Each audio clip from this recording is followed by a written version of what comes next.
Assalamualaikum warahmatullahi wabarakatuh. Perkenalkan, kami dari kelompok 67, sesi Kamis, Praktikan Sistem Informasi Manajemen, akan mempresentasikan modul 3 tentang Dreamweaver. Untuk anggota kelompok, dari kelompok 67 adalah saya sendiri, Boris Kisnaga, dengan NPM 20032010154, dan partner saya Diana Widawati dengan NPM 20032010145. Untuk bagian pertama, ada penjelasan mengenai sistem informasi manajemen. Sistem informasi manajemen didefinisikan sebagai suatu sistem berbasis komputer yang menyediakan informasi bagi beberapa pemakai yang mempunyai kebutuhan serupa.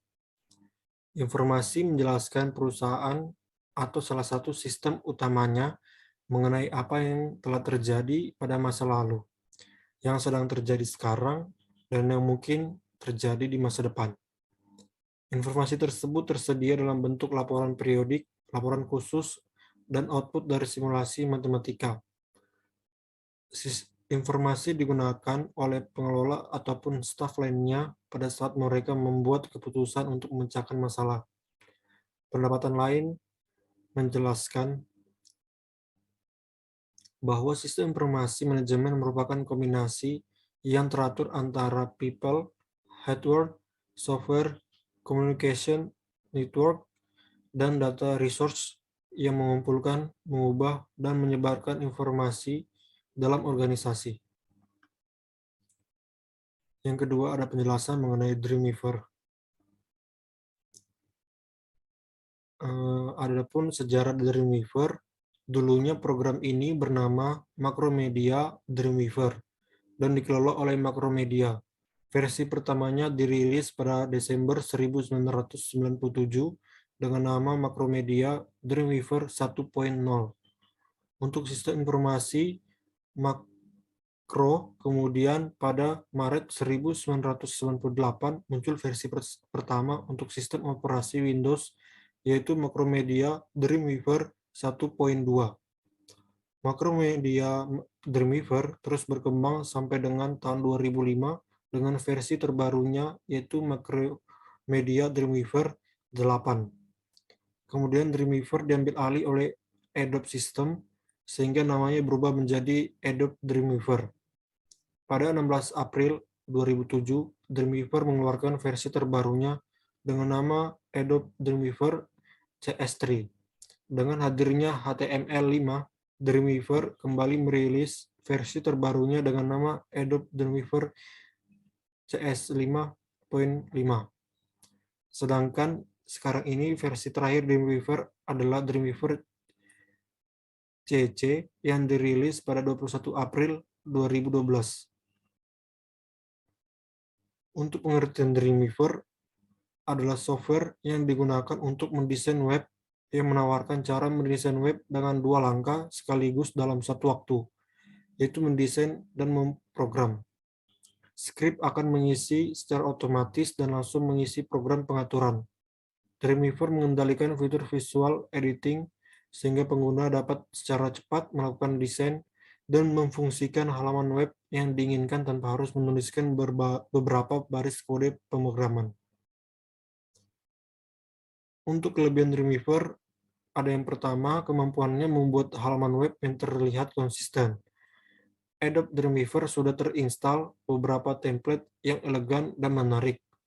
Tentunya ini menggunakan Anda yang ingin belajar membuat sebuah web, namun Anda belum mampu membuat desain web sendiri. Yang kedua, ada kemudahan dan efisiensi dalam penggunaan. Program ini tidak hanya dirancang untuk yang sudah mahir dan mengerti bahasa pemrograman, namun juga dirancang untuk pemula. Yang ketiga, ada mudah mengupload melalui FTP.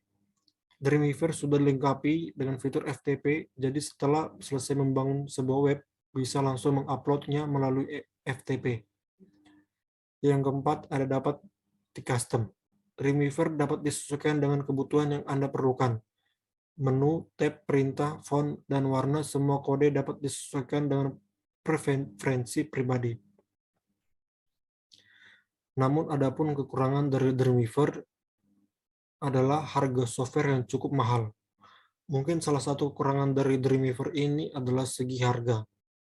Dreamweaver CS5 dibanderol oleh Adobe sekitar $399, harga yang mungkin terjangkau oleh kalangan tertentu saja. Untuk bagian yang ketiga ada studi kasus. Studi kasusnya berbunyi demikian. Sebuah perusahaan penyewaan gedung bernama Smesco sedang membangun sistem database untuk data penyewaan gedung, di mana gedung disewakan kepada penyewa dan penyewa melakukan transaksi kepada penanggung jawab, lalu penyewa memverifikasi data gedung dan penanggung jawab memberikan nota. Maka buatlah web yang memuat sistem informasi dari sistem penyewaan gedung dengan menggunakan Adobe Dreamweaver. Jadi di sini saya akan menjelaskan bagaimana cara membuat database menggunakan Adobe Dreamweaver.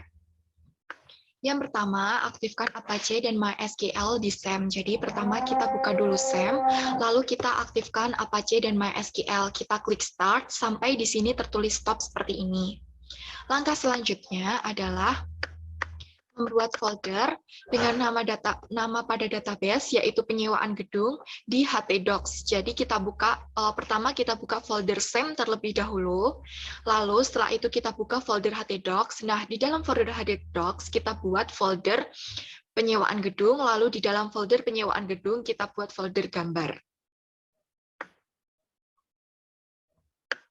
Setelah itu, kita buka database yang telah dibuat di localhost, yang telah dibuat di modul sebelumnya, lalu klik menu privilege dan klik add user. Nah, nanti tampilannya akan seperti ini untuk add user-nya. Lalu setelah itu, di dalam add user tadi, kita tambahkan kita isi ininya. Jadi nama pengguna kita isi penyewaan gedung sesuai dengan nama database. Lalu untuk ini inang kita masukkan lokal dan di sini kita masukkan localhost. Kata sandinya saya masukkan 311220 lalu ketik ulang kata sandi 311220. Lalu klik kirim. Setelah itu kita masuk ke software Dreamweaver. Nah, di software Dreamweaver ini kita buka softwarenya, lalu kita klik di PHP pada Create New. Setelah itu, setelah terbuka, nanti akan kita klik di bagian kanan atas. Nah, ini kan awalnya designer, kita ganti menjadi klasik. Setelah itu klik site, new site. Nah, isi site name sesuai nama database. Jadi site name-nya kita masukkan nama penyewaan gedung. Lalu local site folder-nya kita pilih yang di htdocs tadi, di penyewaan gedung. Setelah itu klik save.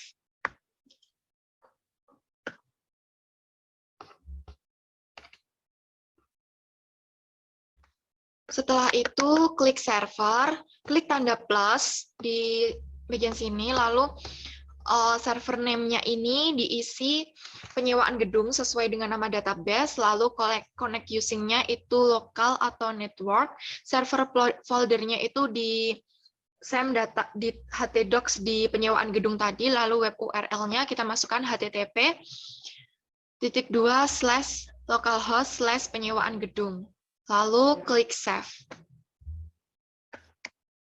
Setelah itu, klik Advance pada server dan ganti server model dengan PHP MySQL, lalu save dan centang testing. Kita centang testingnya, karena di situ tadi belum tercentang ya.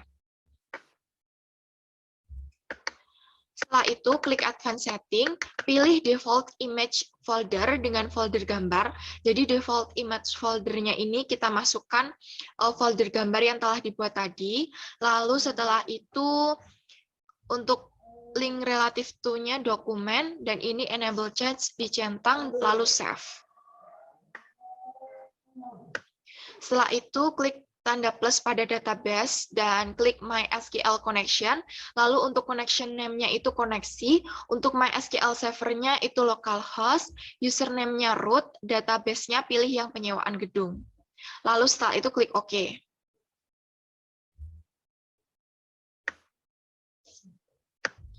Lalu ini insert tabel. Insert tabel ini isi rows dan kolom 4, lalu oke, dan pilih center pada align, dan buat ukuran dan tabel sesuai yang dikehendaki, kemudian merge tabel sesuai desain. Jadi ini desain awal yang saya buat.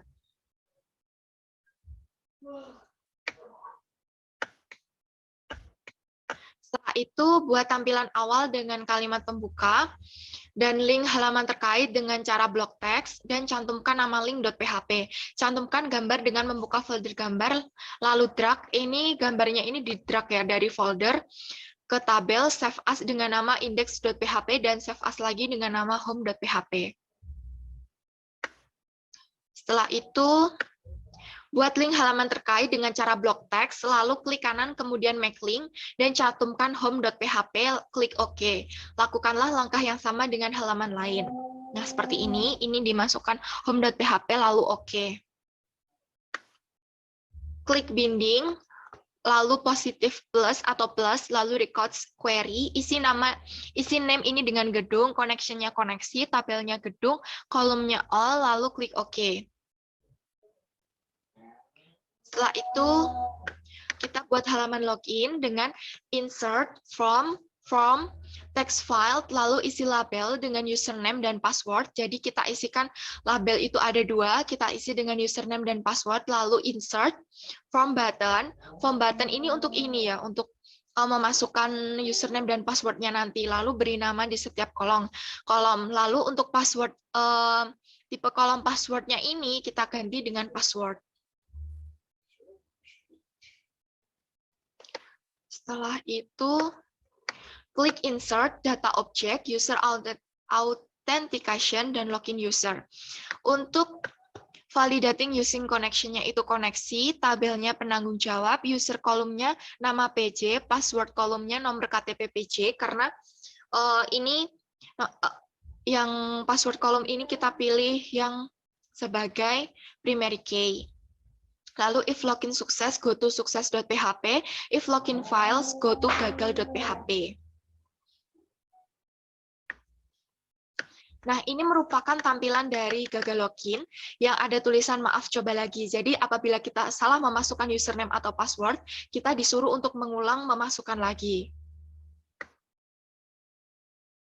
Setelah itu, buat halaman sukses login, serta cantumkan setiap link dan save menjadi sukses.php. Ini merupakan halaman sukses login, dan ini link-linknya ini udah dibuat. Caranya sama seperti saat membuat halaman home tadi. Lalu ini buat tampilan input nota, dengan insert data object, insert record instruction from wizard. Connection-nya koneksi, tabelnya gedung. After inserting, go to data gedung.php ya. Setelah itu, kita masuk ke langkah selanjutnya. Untuk entitas yang memiliki atribut dengan tampilan menu di database SAM, ubah display as menu. Untuk setiap atribut, pilih populate menu items dengan from database. Pilih recorder sesuai entitas, lalu OK. Setelah itu,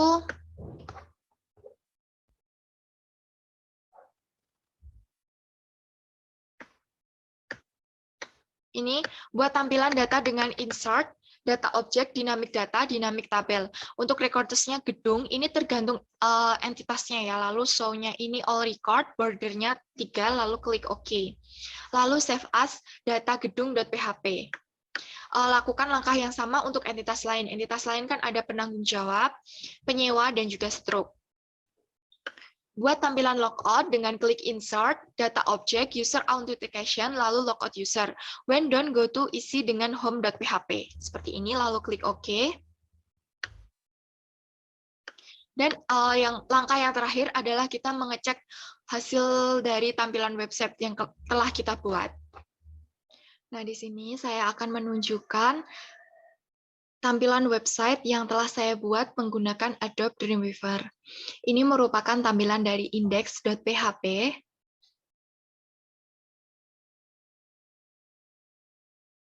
Ini merupakan tampilan dari home.php.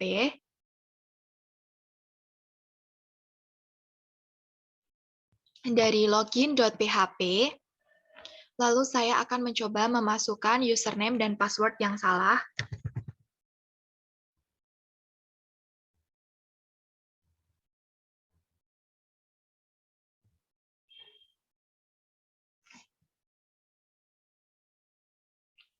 Nah, ada tulisan maaf coba lagi yang artinya saya harus mencoba memasukkan lagi username dan password yang benar. Lalu klik login. Nah, dan ini merupakan tampilan dari sukses.php yang mana data yang telah saya masukkan tadi benar. Lalu ada ini merupakan untuk inputnya dan ini merupakan untuk datanya. Misalkan saya ingin menginput data gedung. Nah, tampilannya seperti ini. Jadi ada memasukkan alamat gedung, kode gedung, nomor KTP-CS, nomor KTP-PC, harga, dan nama gedung. Apabila kembali, akan kembali ke halaman sukses. Dan ini merupakan datanya. Kita klik di sini, nah seperti ini. Jadi ada nama gedungnya dan alamatnya, serta data-data dari gedungnya. Lalu kembali, seperti ini. Lalu halaman logout, pastikan input data benar, jadi diingatkan data yang diinput sudah benar atau belum. Lalu kita klik logout lagi untuk kembali ke home. Nah, seperti ini merupakan tampilan home-nya. Nah, di sini kita memasuki analisa output. Jadi, pada permasalahan sistem informasi penyewaan gedung memiliki analisa output sebagai berikut. Analisa output tampilan indeks. Pada tampilan index.php berisi menu home, login, dan about. Analisa output tampilan home. Pada tampilan menu home.php terdiri dari menu home, login, dan about, dan juga tulisan selamat datang di penyewaan gedung Smesco tadi. Lalu ada analisa output tampilan login. Pada tampilan menu login.php yang mengandung kolom username dan password dari penyewa untuk masuk ke dalam sistem informasi ini, serta terdapat tombol login. Lalu ada analisa output perbedaan tampilan sukses dan gagal. Untuk tampilan gagal, itu memuat teks, maaf coba lagi, yang dimana bertujuan agar user mencoba kembali untuk login. Lalu pada tampilan menu sukses.php yang memiliki tampilan menu-menu yang dapat diakses dalam sistem informasi ini. Lalu selanjutnya ada analisa output tampilan data gedung. Pada tampilan menu input gedung.php yang memuat informasi data yang harus dimasukkan pada entitas gedung. Pada tampilan menu data gedung.php yang memuat informasi data yang ditampilkan dari entitas gedung. Lalu ada analisa output tampilan data penanggung jawab. Pada tampilan menu input penanggung jawab.php yang memuat informasi data yang harus dimasukkan pada entitas penanggung jawab. Pada tampilan menu data penanggung jawab.php yang memuat informasi data yang ditampilkan dari entitas penanggung jawab. Lalu ada analisa output tampilan data struk. Pada tampilan input struk.php yang memuat informasi data yang harus dimasukkan pada entitas struk. Pada tampilan menu data struk.php yang memuat informasi data yang ditampilkan dari entitas struk. Lalu ada analisa output tampilan data penyewa. Pada tampilan menu input penyewa.php yang memuat informasi data yang harus dimasukkan pada entitas penyewa. Lalu pada tampilan menu data penyewa.php yang memuat informasi data yang ditampilkan dari entitas penyewa. Lalu ada analisa output tampilan logout. Pada tampilan menu logout, .php yang memuat tulisan pastikan input data benar dan tombol logout untuk kembali ke halaman home dari sistem informasi penyewaan gedung. Sekian yang dapat kelompok kami sampaikan. Apabila ada kurangnya kami mohon maaf. Terima kasih dan wassalamualaikum warahmatullahi wabarakatuh.